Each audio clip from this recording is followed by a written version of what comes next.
ಇಂದೇ ಡೌನ್ಲೋಡ್ ಮಾಡಿ ಮತ್ತು ನಿಮ್ಮ ನೆಚ್ಚಿನ ಶೋಗಳನ್ನು ಆನಂದಿಸಿ.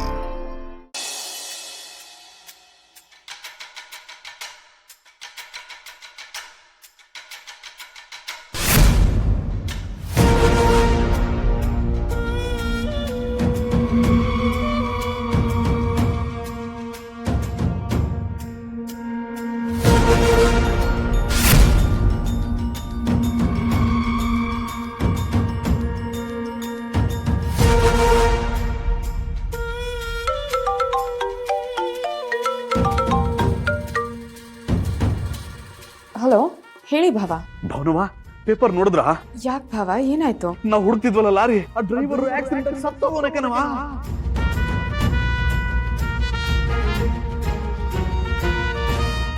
ಆಕ್ಸಿಡೆಂಟಾ? ಹ್ಞೂ ಕಣವ, ನಾವು ತಲೆ ಮರೆಸ್ಕೊಂಡವನೇ ಅನ್ಕೊಂಡಿದ್ವಲ್ಲ, ಈಗ ನೋಡಿದ್ರೆ ಕುಡಿದ್ಬಿಟ್ಟು ಲಾರಿ ತೆಗೆದು ಯಾರಿಗೋ ಗುದ್ಬಿಟ್ಟು ಸತ್ತೋಗ್ಬಿಟ್ಟವನೇ ಕಣವ.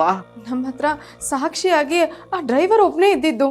ಈಗ ನಾವು ಸಿದ್ದು ಅವ್ರನ್ನ ಹೊರಗೆ ಹೇಗೆ ಕರ್ಕೊಂಬರೋದು? ಭಾನವ, ಚಿಂತೆ ಮಾಡಬೇಡಿ. ದೇವರು ಒಳ್ಳೇದಕ್ಕೆ ಕೆಟ್ಟದಾಗದಕ್ಕೆ ಯಾವತ್ತೂ ಬಿಡೋದಿಲ್ಲ. ಅವನೇ ಏನಾದ್ರೂ ಒಂದು ದಾರಿ ತೋರಿಸ್ತಾನೆ ಕಣವ. ನೀವು ಸಮಾಧಾನವಾಗಿರಿ.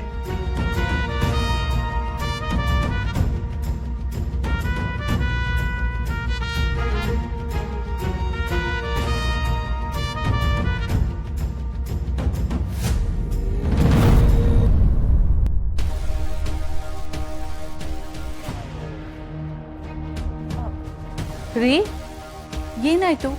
ಯಾಕೆ ಇಷ್ಟೊಂದು ಟೆನ್ಷನ್ ಕೂತ್ಕೊಂಡಿದ್ದೀರಾ?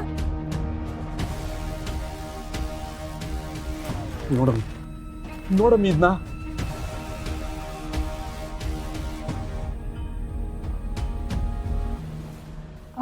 ಇದೇನ್ರಿ ಇದು? ಯಾರೋ ಆಕ್ಸಿಡೆಂಟ್ ಆಗಿ ಸತ್ತಿದ್ದಾನೆ ಅಂತ ಬಂದಿದೆ. ಯಾರು ಇವನು? ಅವನೇ ಕಣಮಿ, ಶ್ರೀಕಾಂತ್ ಅವ್ರಿಗೆ ಆಕ್ಸಿಡೆಂಟ್ ಮಾಡಿ ಡ್ರೈವರು. ಈಗ ಅವನು ಆಕ್ಸಿಡೆಂಟ್ ಆಗಿ ಸತ್ತೋಗ್ಬಿಟ್ಟವನೆ. ಮತ್ತೆ ನಮ್ ಸಿದ್ದು ಕತೆ ಏನ್ರಿ ಇವಾಗ?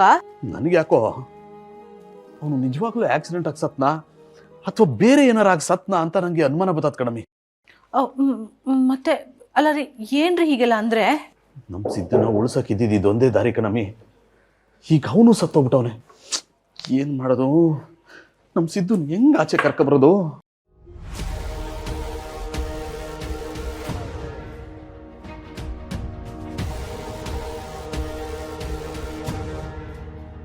ರೀ, ಏನಾಗಬೇಕೋ ಅದೇ ಆಗ್ತಾ ಇದೆ.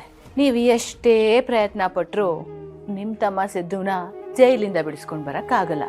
ಆಮೇಲೆ ನೀವು ಅಭಾವನ ಸಿದ್ದು ಎಲ್ಲ ಸೇರಿಕೊಂಡು ಏನೇ ಪ್ರಯತ್ನ ಮಾಡಿದ್ರು ನಿಮ್ಮ ಪ್ರತಿಯೊಂದು ಪ್ರಯತ್ನಕ್ಕೂ ನಾನು ಬ್ರೇಕ್ ಹಾಕ್ತಾನೆ ಇರ್ತೀನಿ. ಅದೇ ಅಲ್ವಾ ನನ್ನ ಕೆಲಸ? ಲಕ್ಷ್ಮೀ ನಿವಾಸ, ಲಕ್ಷ್ಮೀ